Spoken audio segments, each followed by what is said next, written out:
This is just the most adorable little small town. I think it's one of the best places to raise a family. Well, what's nice about Cape May is that you could describe almost all of the businesses as mom and pops. You want to go there and experience Cape May. You have a problem, people rally, you feel the love, and you know how important we all are to each other. Welcome to Cape May Trading Post at Della's, a coastal community store. Chad? Colin? Todd? Colin? Thanks for coming on, man. Thanks for the invite. This has been a fun show. Just really highlighting Cape May, the people that make up this town. It's a special place. It's a fun place. It has great philanthropy, great business, great locals, beautiful weather. We're sitting here at the convention center. That's a wonderful place for us to do these recordings. The town really offers something for everybody. But I guess, just lay up questions, and I'll start with you, Chad. Like, what's the town mean to you? What do you do in this town for those that don't know? And, your family here, raise your family, you grew up here. Like, just kind of give us an overview of your perspective on town and then your journey and life story in this.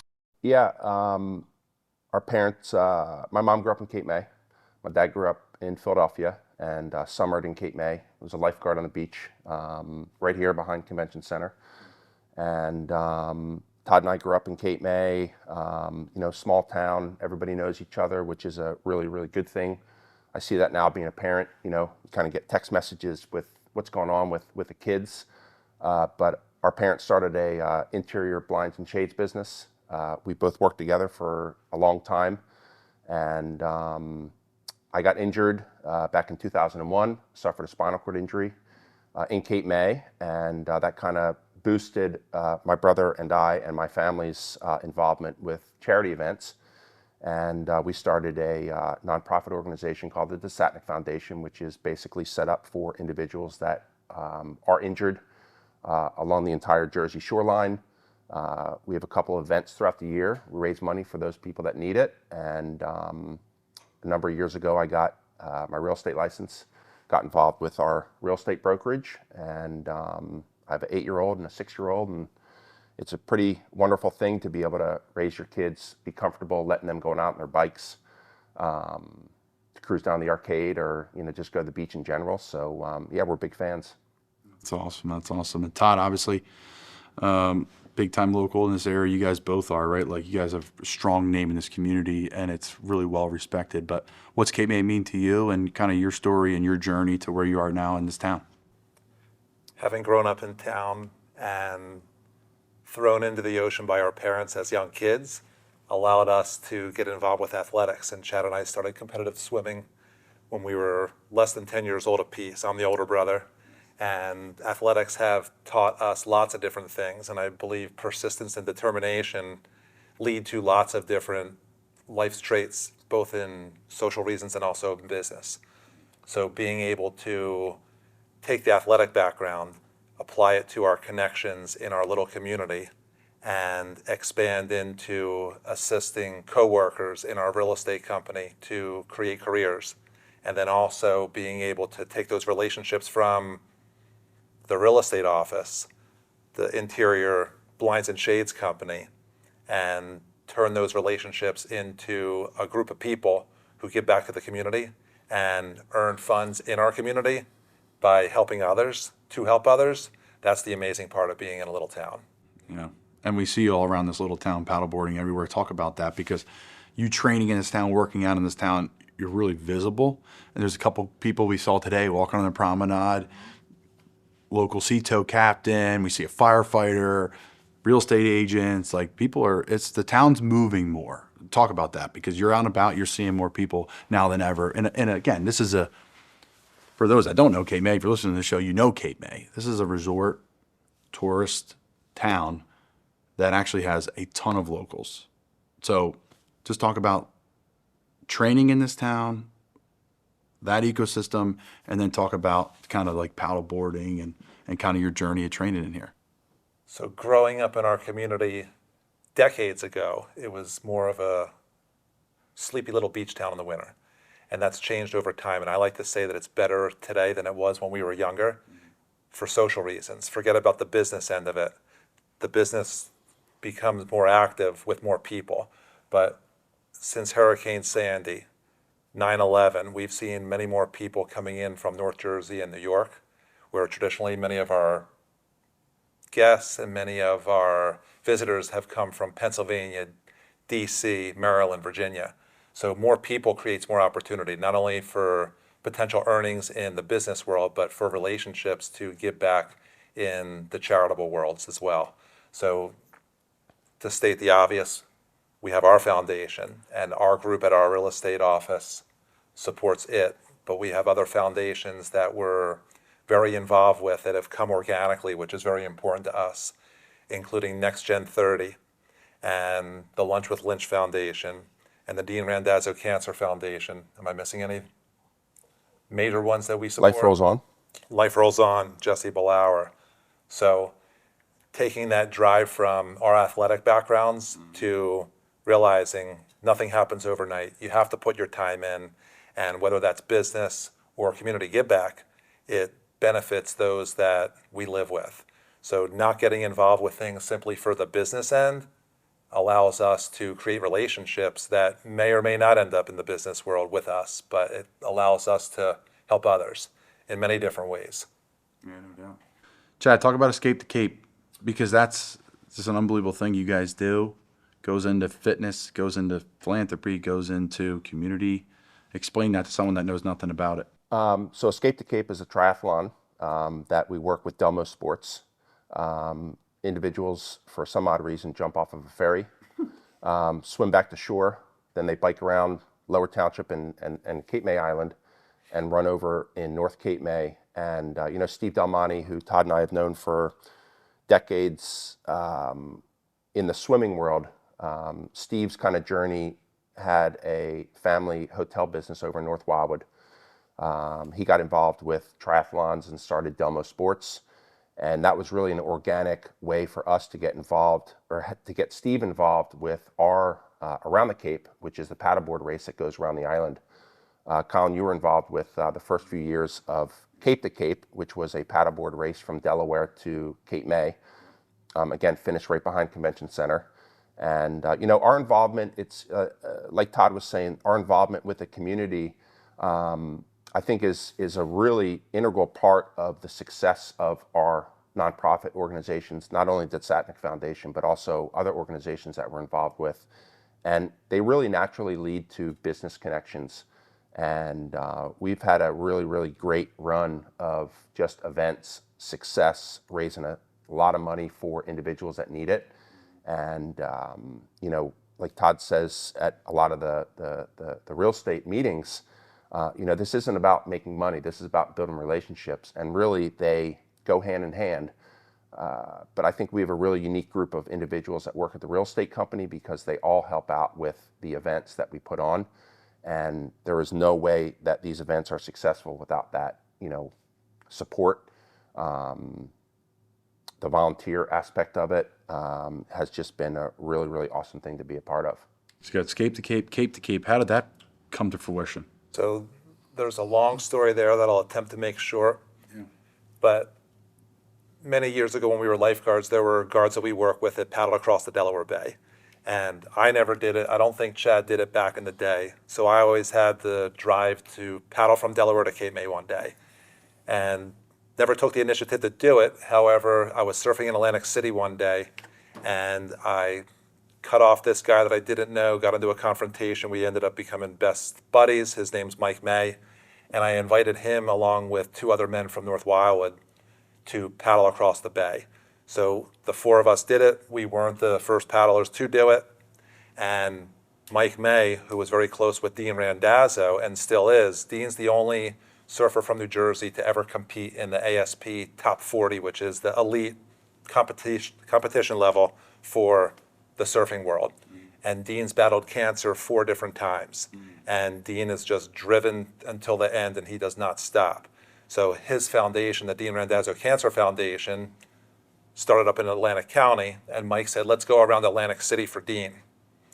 So we ended up paddling around Atlantic City. There were 7 of us. We raised a couple $1,000s, and that event turned into something much larger over time, where we were consistently bringing in over $100,000 a year. And this year, I believe, is the 19th year that we'll be going around that island. So the offshoot of paddleboarding from surfing has allowed us to support people that are battling cancer. And then it turned into us creating this Cape to Cape from Delaware to Cape May to benefit our foundation. We found that the risks were too much going across the bay, and it limited the number of participants for the race. So we decided to make it more spectator friendly, more invite friendly, and we were able to raise, 4 times the gross monies, keeping it local and around Cape Island versus going across the bay. That's sketchy bay. Yeah, growing up, my dad has been a fisherman, and he's always had smaller boats, and we've been out there a number of times where that bay can turn really bad really quick. And the last year that we did the Cape to Cape across, we started the event over in Cape Henlopen. Participants took the ferry over, so we had the ferry involvement, and a fog bank came in, and Dean Randazzo called me on my cell phone as I was sitting at the beach at Queen Street, and he said, "I'm hanging onto a buoy. It's the number 4 buoy." So my dad knew exactly where that was because he's fished there his whole life. And another participant ended up in Slaughter Beach, Delaware, which is 19 miles up the bay.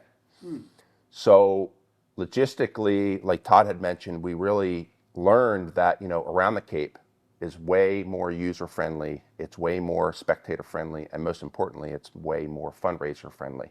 So, COVID kind of came into play with us not being able to take the ferry over, and Around the Cape is an event that really draws people from Florida and North Carolina. We've had participants from California, and it's really been a great thing to be a part of. You see transformations of participants too, that get in the race. We see it with the Dean Randazzo race as well. You see participants who just kind of get in and they just finish. And then all of a sudden, 2 or 3 years later, they're competing to win the race, and they've changed their lives around. So it's just a great thing to be a part of. And like I said, the fundraising aspect is really the most important. Somebody's always going to take first place. But we also made a decision to not offer a prize purse because this is for a charity. Yeah, it's got a great reputation too, because I'm sitting in Key West, I'm having a beer, relaxing with some buddies, and a guy comes up, "Where are you guys from?" I said, "Philly, we live in Cape May." This is when we lived here full time. And he's like, "Cape May? That's a serious paddleboard race that goes on there. I'm a big fan." "Oh, cool, whatever." Kept moving. "Oh, great, yeah, I know the guys put on, great guys. I helped out with it." Move next bar. Same thing. And then a buddy of mine who lives in town there, he lives up in Sugarloaf. His son was in the Coast Guard here, and daughter. He's like, "I'm coming to Cape May for Cape to Cape." I'm like, "No way." There's like 3 people within 48 hours essentially brought it up, just in that little tiny island, which is a sister island of pretty much Cape May. In Key West. There's so many people that go to and fro, but neither here nor there. Congrats to you guys, respect to you guys, because it's from doing some charity work and stuff in the past, and we try to do a ton in just my family, but also with business, and then also through the football avenues. It's a good bit of work, but it's very rewarding, and it's a great way to connect with the community and get people involved. So I guess, how do people get involved in supporting Cape to Cape? Yeah, our nonprofit organization has a website, DeSatnickFoundation.org, and we've really connected with a lot of the other spinal cord injury groups.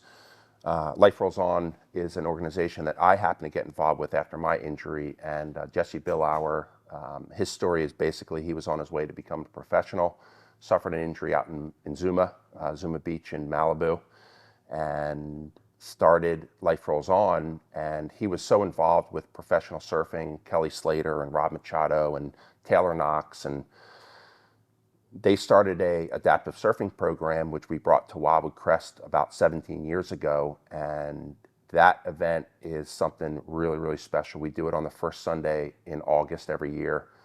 That started with about 50 volunteers and about 10 participants, and now we have close to 600 volunteers. The volunteer list signs out or fills out in less than 24 hours. Jesse Billauer makes his way to New Jersey. We had over 100 participants last year, and it's a great thing to be a part of.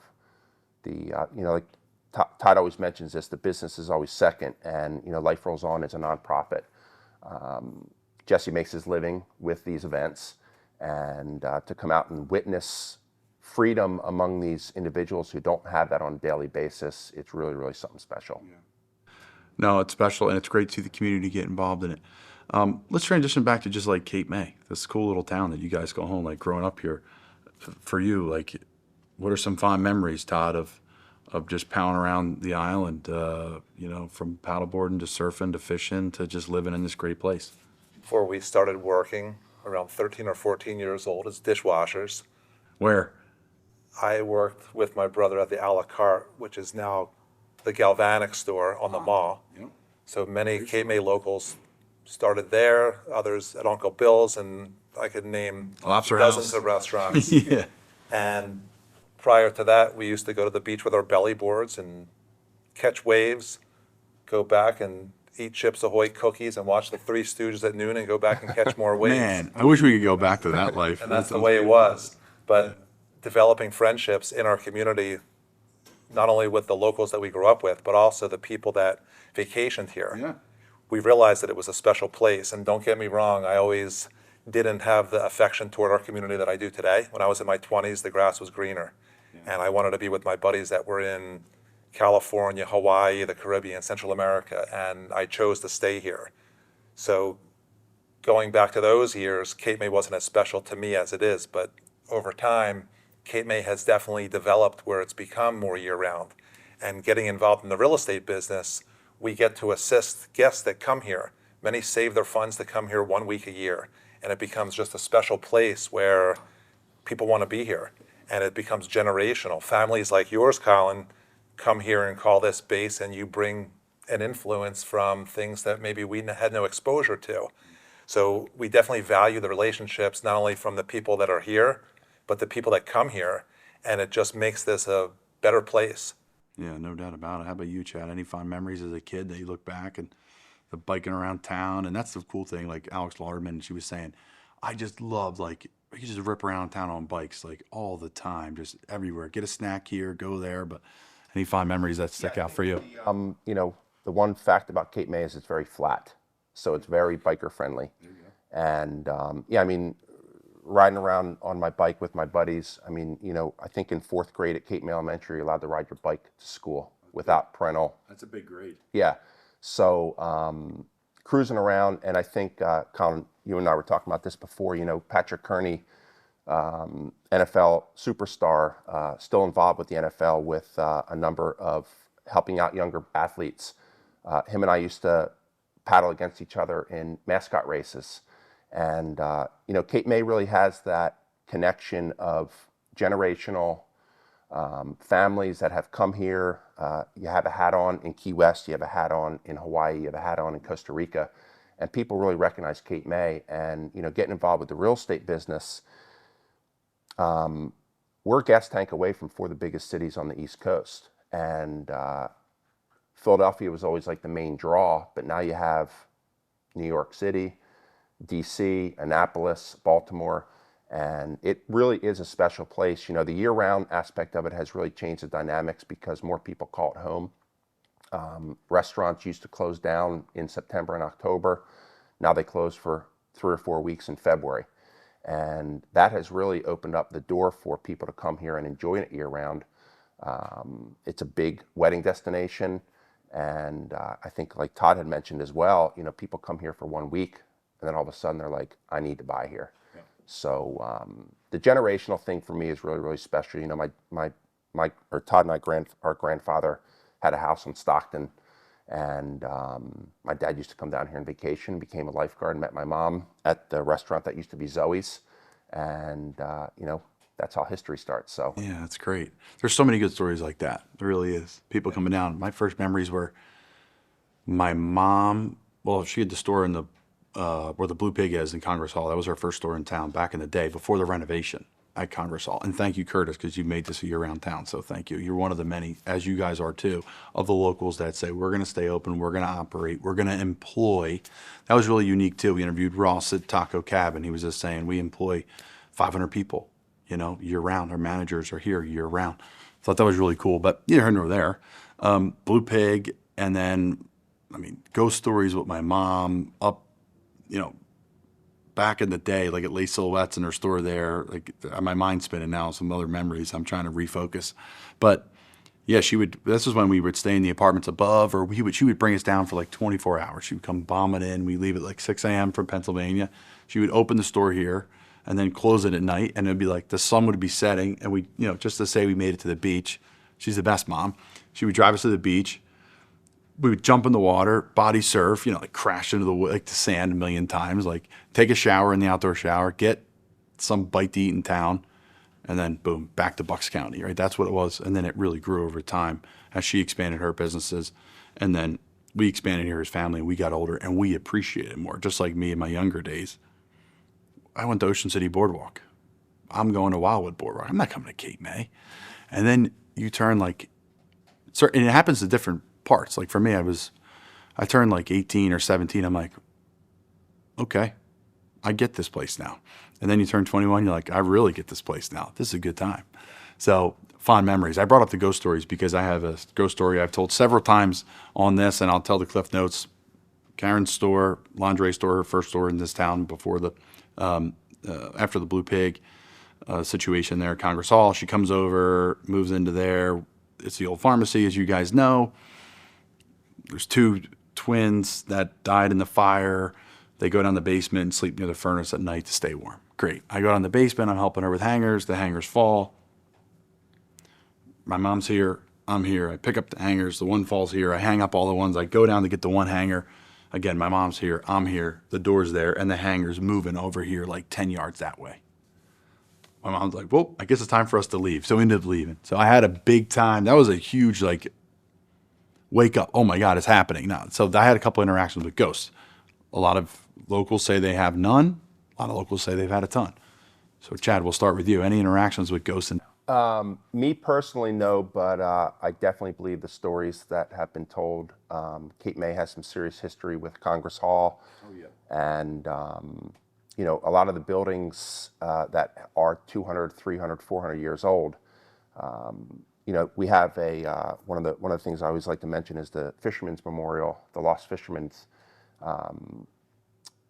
There are a lot of stories of widows that have seen their husbands or seen their sons. And Taco Cabalito, there is supposedly a widow that lives up there. We're also on going on the 4th floor. So we have friends, again, kind of going through some history. We have friends who I grew up with, the Horn family, who had Maureen's years and years ago, and their son Steve and I never went to the 4th floor because of that reason. So, you know, the history in Cape May and the whole fishing industry, I think has a really, really, you know, strong presence here. And the restaurants and the buildings, like I said, I've never personally had any interaction, but I definitely believe the stories. How about you, Chad? Todd, Todd, excuse me. That's all right. I'll keep a long story short. I had purchased a home many years ago in Cape May, and the former owner, who had passed years prior to me purchasing it, was a former restaurateur. He owned what was the Marion Inn, which is now the Cricket Club. Yeah. And he had unique Coke bottle glasses. And he was a friendly older man, and he would make fishing lures in his garage. We lived down the street. He would always share stories and welcome the children in to show his art. And years later, when I purchased the home, I'll just keep it short and say that somebody had seen a ghost on the floor in the hallway and said the ghost had Coke bottle glasses. So we're best friends with the local funeral director, Dennis Spilker, and I called Dennis and said, where did you pick Mr. Lepper up? And he said, in the house on the floor in the hallway. So I can't say I believe in ghosts, but I don't not believe in ghosts. I've been trying to convince my father-in-law for years. I don't believe in him. I said, Fred, there was 10 yards between me and that hangar. There was 20 yards between my mom and that hangar. They're there for sure, especially in this town. I believe they're here. We had a benefit concert years ago when Cabanas, prior to Ross, and Donovan Frankenreiter, who's a professional surfer and now a musician that's touring, his wife came to town because she was really into ghost stories. and they performed at Cabanas, and his wife did not go into the building because she read the books about that building. Yeah, those books So are really interesting. they're really, really interesting, and I think, like I said, I've never had personal interaction, but I think you better believe in it. No, I do. We were back here staying at a house. A friend owned it. We had a bunch of people in town. I texted him and said, hey, you mind if we stay there? Absolutely. Have a great time. No one's in the house. Great. So we stay in the house. Friend of ours, she's a piece of work. She comes in. She's out loud. She's like, this feels haunted. I'm like, definitely is. She's like, we come in peace. Everything's excellent. We bring no harm, no foul. Great. No problem. Right? I go back to the buddy. Thanks so much. Little care package for the trip. Thanks so much for taking care of us. He said, how was your night? I said, it was great. We went out downtown. We walked home, had a great time, sat on the porch. It was beautiful. What was the problem? Everyone slept great, right? I'm like, yeah, everyone slept fine. He's like, no one was throwing bottles off the wall, or no one was... I'm like, no. He's like, dude, the house is so haunted. I didn't want to tell you before to freak you out. I'm like, well, a friend of mine, it felt like it was haunted, addressed the group, and we never had a problem. So maybe that's something we should do with Cape May. So by chance, was that house the Sea Holly, which family friends of yours had owned? Correct. So the town gets smaller because our grandparents on our dad's side owned the Sea Holly, and it was called the Owl's Nest. And I remember when there was a ghost study done, I guess you could say, years back after the situations, and I remember they shared that study with our dad. I think it was, I know, I get it confused. One house was like bottles. The other house, I don't know. There's a lot of stories that kind of run together between the homes, but yes, it is that friend you're speaking of who no longer owns it. Yeah. And what a beautiful home and a great spot. But And there's all kinds of history, like you're saying, in these buildings where your family's lingerie store was our local pharmacy. Yeah. Back before technology, that's where I bought my first CD, and I remember it was Sting. And our grandfather on our mom's side was an optometrist, and he built a store on what was then Washington Street, which is now the mall, that is one of the Cash and Clive stores today. Yeah. So there's a lot of history like that, and I'm sure every single building has some type of story to it, and I'm sure we only know a few of them. yeah, and Jess is a great local. We used to work at the Lobster House. Now she owns and operates Cash and Clive, and that's cool. I think the coolest part about Cape May that I always talk to people, and something I really appreciate, is the fact that there's no chains here. Like there's this Wawa. Here's your chain. But that's privately owned. You know, so it's unique. It keeps its charm. This town, more than any town I've been to, and been fortunate to be well traveled through just vacation, through playing. This is a place where people complain the town's changed, but it really hasn't at the pace of other places. You guys feel the same way? Definitely, and I'll keep it short and let Chad expand on his ideas, but I think it's great because Cape May is somewhat under the radar. We say it's a jeans and t-shirt type of a community where you don't know who's walking on the boardwalk. It could be the biggest business owner in our community or in the Northeast or in the nation, and they may appear to be similar to somebody that may not have had the opportunities that they had. So it's kind of cool to walk the boardwalk. And you told me years ago that part of your professional training was walking, and I took that to heart, and it was inspiring to me as an older athlete just trying to maintain my own skill set. Backing off is a good thing. So being able to relax in our little town is a big deal. And walking along the beach, it's simple. It's really all we need to be healthy.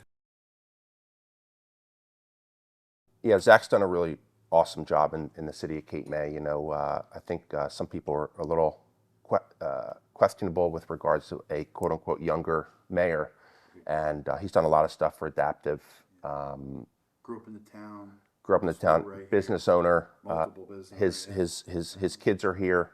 You know, for me, I think one of the biggest changes is one, the year round, but two, you know, when we were growing up, there was always I forget what year Wawa came in after Texas Ave burned down, the Texas Ave Market, which had great cheesesteaks back in the day. The G and Cola family owned that, and I married a German woman, and I've always drank coffee, but we've really become coffee connoisseurs, and the only option back in the day was Wawa. Oh, man. Now, you know, Coffee Time and Bowie right next to Convention Hall and Magic Brain, and I mean, our favorite is out there. You know, Craig's just a great guy. Again, another individual who is raising his young family here. He's embedded in the community, And I personally think they have the best cappuccino in town. But you know, there's so many options, and we hit them all up. And Golden Stop, there's 8 or 9 coffee shops in Cape May, whereas you used to have to go to Philadelphia or, you know, bigger towns to get those great coffees. So that's a big thing for us. Like I said, we're kind of coffee snobs. So I don't even think we knew what cappuccino was as kids. We went to the Washington Inn once a year for our mom's birthday. That was like a special thing. And now people go out to dinner regularly, once a week. yeah, and you know, growing up, I remember the Craig family, when we used to go there once a year, they required jackets. And pants. We interviewed him at Lucky Bones, and he was telling us that was a big shift for him. Yeah, so I think in order to adapt to just your clientele, you know, these people are still going to spend the money, whatever the fee is for a New York strip or whatever the, you know, entree is. But there's so many options now for year-round dining, and it kind of runs the gauntlet of great, you know, poke bowls. I mean, poke bowl in Cape May is like, you used to have to go to Hawaii for that. And, you know, there's great Italian food, there's great Mexican food. I mean, the Lobster House is such a staple. Alex did a Mayor's is yeah. It's really cool to see the diversity that has come into this town, and the old saying, "If you build it, they will come," I think is really, really appropriate for the city of Cape May. And if you stay open, they will stay. And the technology has connected many of us. Yes. And great point. it's not just in our community, it's up and down the coastline. So going back to charitable efforts, we have a friend, Kevin Morris, who works at Heritage Surf Shops up in Margate and has for decades. And he created what is called South Jersey Board Riders. And that was basically duplicated from something out in California and Australia. But the idea was to get all age brackets of surfers in every beach town from Cape May up to, at the time, Brigantine, together for events. So what that did was promote friendliness amongst people who were type A. Yeah. So back in the old days, we used to get beat down by the guys older than us, and we learned how to respect others by physically getting beat down. This board riders group allowed the towns to mesh, and it created friendships and friendly situations on the beach. So when you go to Ocean City, you know the other surfers, and they know you, and then everything meshes further. South Jersey Board Riders expanded into New Jersey Board Riders. So now this nonprofit organization spans the entire coastline, and it just gets all of us together, young and old, and all in between. And even like when we were growing up, you know, the surfers were kind of considered the burnouts, right? Like Point Break. Yeah. And when we attend these events or just have interaction with a lot of these surfers that are involved with board riders and other Dean Randazzo Cancer Foundation, they're professionals, they're real estate brokers, they're attorneys, they're former NFL players. You know, it's really cool to kind of see the expansive just nature of people that want to get together and have a good time. We did an event in Avalon last fall, and a friend who grew up in Cape May moved to Kauai more than 10 years ago, and he participated as a Cape May surfer. And it was just really, really cool to have that interaction, and everybody's getting along. There's girls, there's guys, there's young people, there's old people.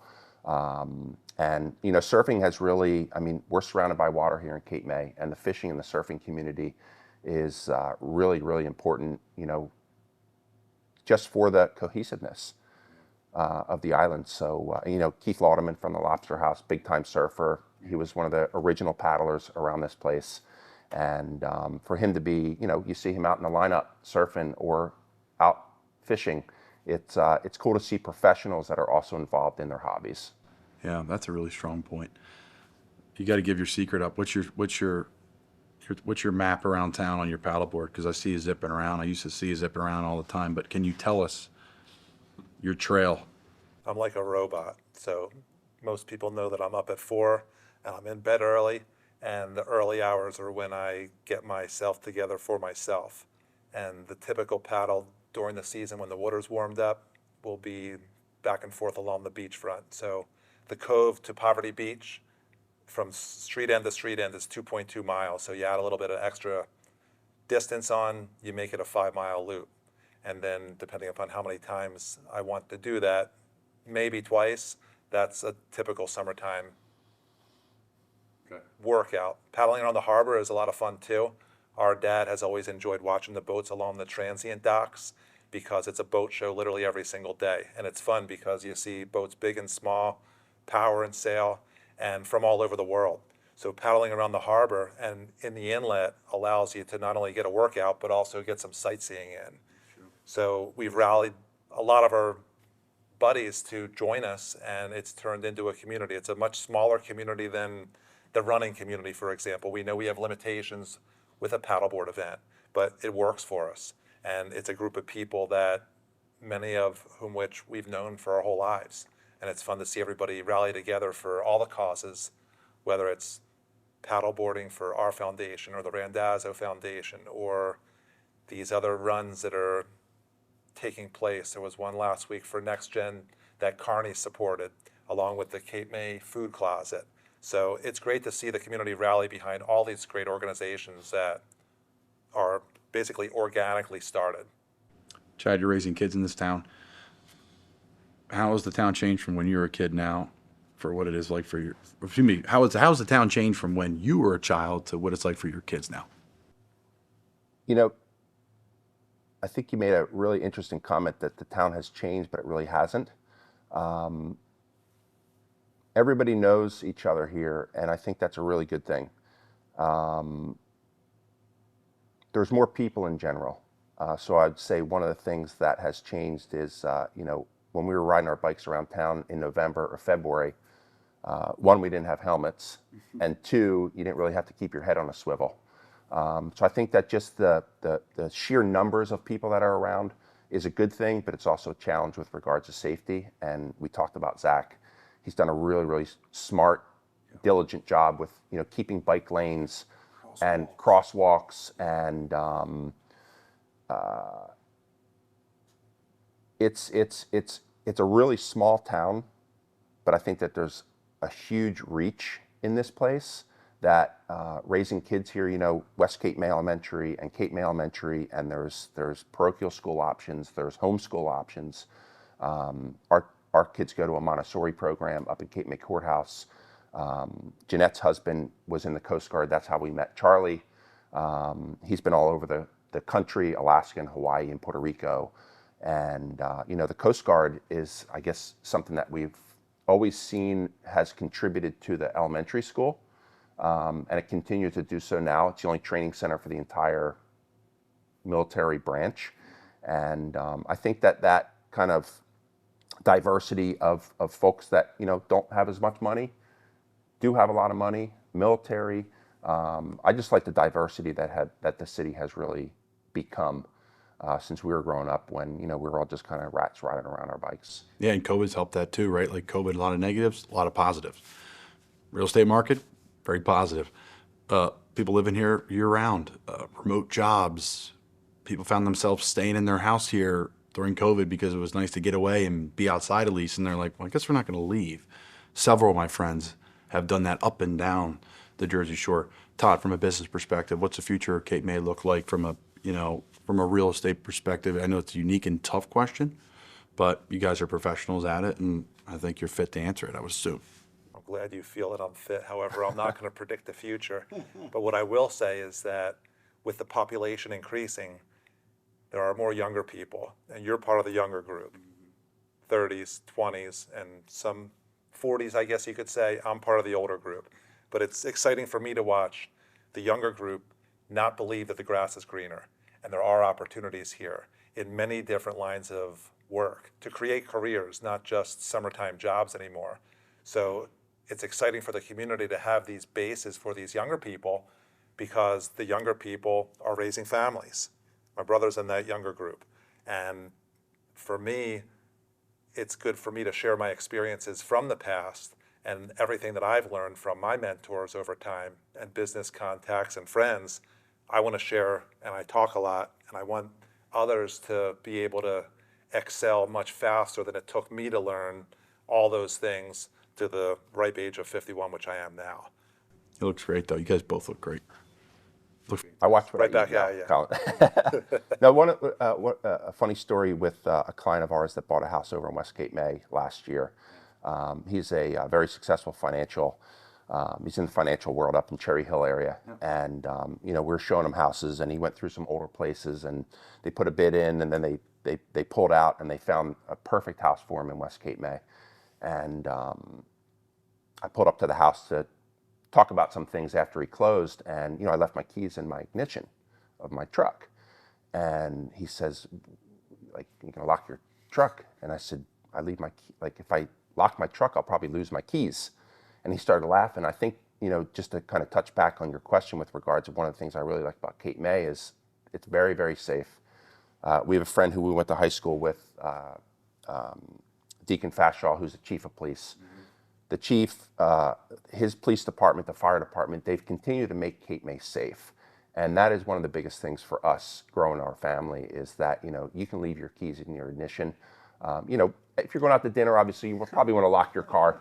But the safety of this island is really, really important to us. And I think it's really kind of drawn a different crowd versus Wildwood and Seaside Heights and these other communities where, there's a little bit more transient. Cape May really watches out for itself, which is awesome. That's unique. Some people don't talk about that a lot, the safety of it. I mean, it's just take for granted, right? You just like it. You still have to remain in check and maintain common sense. But for the most part, it's a safe community, and we were raised to be friends with the police. Mr. Sheehan lived down the street. Mr. Sheehan was a nice man, and that's how we learned to respect the police as little kids, and that's led to relationships where we support the local community servers, and in turn, they give back in many different ways. All right. These are the fun ones. These are the quick hitters.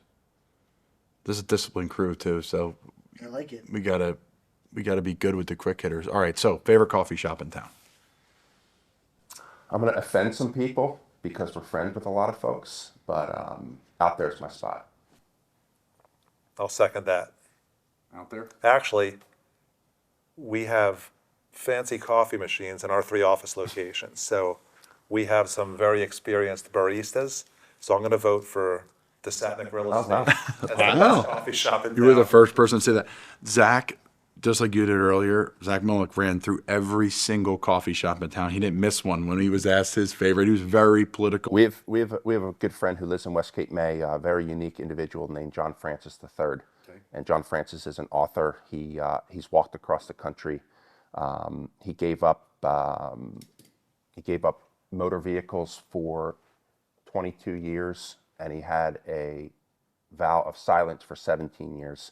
He witnessed the San Francisco oil spill back in the 60s, and he has since gotten involved with a lot of Coast Guard and EPA and oil standards. He's just a very, very awesome individual. He lives in West Cape May. Written a couple books, has a movie, but what I like about John is he walks to every single coffee shop on a different day. So he doesn't have a favorite. He just cruises around and hits them all up. Is he still silent?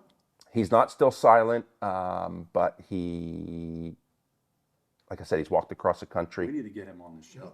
He's an awesome guy. I would think that he would join you, Colin. He would probably be a good match.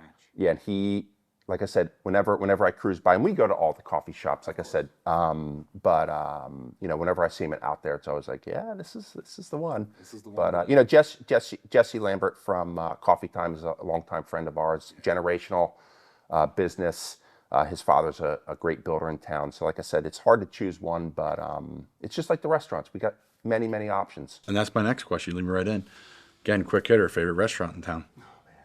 This is no politics. All the restaurants are great. The one you like going to or the one you find yourself going to the most?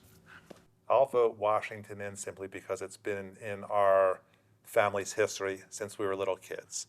And we think there are many great establishments around here. And we frequent a lot of them. And it's true, there really is. This is not like lip service like Washington Inn and everything else is okay. No, everything else is really good. There's a lot of great spots. What do you think? I'm going to defer to 2 options. One would be seafood, and that's the Lobster House, because that's, again, generational business. Keith Laudum and Alex have done a great job. One of our real good friends is the head chef at the Ebbett Room, and I feel like when Martina and I go out, which is not very often, that is the best meal around. We're also biased towards hamachi, which Jason gets shipped in from Japan. So I would go Ebbet Room and Lobster House. Great place, Ebbet Room. That's one that someone hasn't said yet, but it's an elite spot to hang out. Okay, favorite beach to hang out with your family? Queen Street, simply because it's a surfing beach and that's where we lifeguarded. That's where our father lifeguarded. That's where we went as kids. I'm going to go against your odds again here, Colin. We like the Cove. Again, a surfing beach, very, very family oriented. A lot of our friends who work with us and also just grew up with bring their kids there. We also like Rambler Road over in Wildwood Crest. Expansive, no beach fees. You can surf there, and we cruise over there on Saturdays for surf camp, but that's a great beach as well. Is there a day in surfing history in Cape May that was the best day ever that we remember? Or a moment in surfing history that sticks out to you? A positive, cool, interesting? Superstorm Sandy, Cape May was probably the biggest I've ever seen it, although I know that Jimmy Reagan, who has since passed, his son Jason Reagan has Jason Reagan surf school right here at Queen Street Beach. I think I did it and I failed it. I didn't do too hot. Now I was about 10 years old. I'd love to try it again, but that's neither here nor there. Jimmy used to tell a story of, I'm guessing in the late 60s, early 70s, which I wasn't born yet, but he said that was the biggest day he ever remembered in Cape May. But I'd say Superstorm Sandy. Okay. The hurricane swells are definitely the most fun, and 50% of the fun of the surfing is being in the water with your buddies. And that's not only being in the water, but on the boardwalk and talking. Yeah. So any day that we can get down to the beach and hang out with lifelong friends, young and old, that's a good day, and it just caps things off. And I know when I go to the beach and I go back to work, they'll tell me they wish I surfed every day, just from a mindset standpoint. No doubt. I think that's the hardest thing about retiring from playing is the locker room, missing that. It's not from playing. I mean, playing was fun, don't get me wrong, but it was fun like 25% of the time. Camaraderie. Yeah, because you feel like crap, but the camaraderie is what you miss and what you create, and that's why you love doing shows. As we finish, talk about your guys' show. How'd that start? Where'd the idea come? Your favorite guests? What's the future of it look like? So our real estate company evolved from one desk into over 100 people in 3 locations, and we're in the process of expanding across state lines into Pennsylvania in the near future. So as the company grew, we realized that we needed to have more benefits for our team within. So creating an in-house marketing team where we had all those resources working with us daily created what we have today. It helps the company on a brokerage level. It also helps individual agents and their own success within. So we brought on Ryan Krause and Connor Eckel to run our marketing department, and they've been very creative. And Connor took the initiative to create a podcast. And the idea wasn't to sell real estate. Just like when we're out these events throughout our community, we're not selling houses. We're in the community mingling and just talking like we are right now. And we're bringing in local guests, local business owners, and it's just allowing our reach to further expand into the community by highlighting others and talking about the benefits of what others have done, exactly what you're doing right here. Yeah. So we created a podcast studio in our Lower Township office, professionally set up. It can be mobile like yours, but many people want to step into the studio and talk about their things, and it's exciting to listen. It's a fun journey because my whole thing is no prep. I always say that. Everyone's like, you don't prep? No, of course I prep, but I stay in touch with people. I know what people do. So you don't, and then it leads down so many fun rabbit holes and different things. And no, I love it. I love the podcast. He still didn't answer your question, Colin. Favorite podcast. Favorite podcast. It's okay. Favorite guest. It's tough. These are all favorites. Again, not the guests are not good. Like my favorite guest was, I forget the gentleman's name. I had all these different people on. He was one of my first guests when my show kind of turned over to more legitimate, more professional. And he climbed Mount Everest blind. Man, man, it was early. This was 5 years ago, maybe. He was the best ever. I've had Christian McCaffrey on. I've had NFL Hall of Famers on. I've had all these. This guy was incredible. The stories were incredible, and we didn't talk anything about football. So I've also had like people on that own restaurants, and they talk about what I love that, how it's all different. Probably not the best for growing your show from a marketing standpoint. You want to be very niche. That's how you grow it, in my opinion. But I'm not a niche person, so there's got to be somebody. Or who's some of your favorites? I've only done a few of the podcasts, but we do plan to have more guests on, obviously, with the professional studio that we have over the brokerage. Pat Kearney was a great guest. You know, I have a long time connection with Pat, and he morphed into a professional athlete that's, just a true beast on the field and also off the field as a stay-at-home dad now. Yeah, and his wife's an unbelievable anchor on Yes. ESPN. I don't know who she's with now, but We did a podcast with Sam Hammer, who's from Monmouth County, and Sam is one of those very, very humble, amazing surfers. And the interview I felt went really, really well. We talked about charity, we talked about surfing, we talked about family life. So I think Sam was, again, with a limited number of guests, Sam was my favorite. I love it. And I can't comment because Chad and I are not the stars of our podcast. Okay. We're not the hosts, I should say.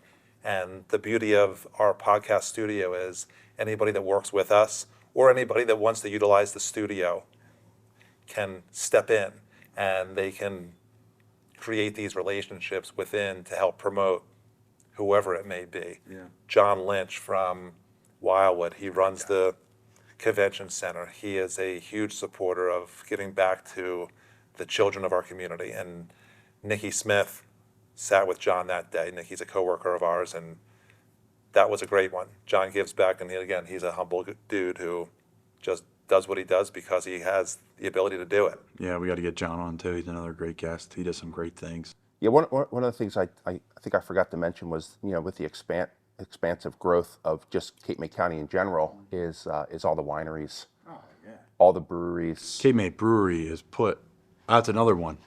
I get the paddle board Cape to Cape conversation. I get Cape May Brewery all the time. Yeah. Cape May Lewis Ferry, you get that a lot. It's funny. Wineries. Todd and I grew up with Jason and Tig and Zach Campbell, who own Slack Tide, and we have swam with them since we were 6, 7, 8 years old, and we have just, you know, great stories of when we were swimming back in the day. But these guys came and opened up a small little brewery, and they just expanded to a huge facility up in Cape May Courthouse, and it's really cool to see the next generation stepping up and really taking over. So again, wineries and breweries and coffee shops are here, which they never were before. No doubt about it. Well, guys, thanks for your time. Appreciate you joining the show. Thank you. Yeah, be well. Thanks, Alan.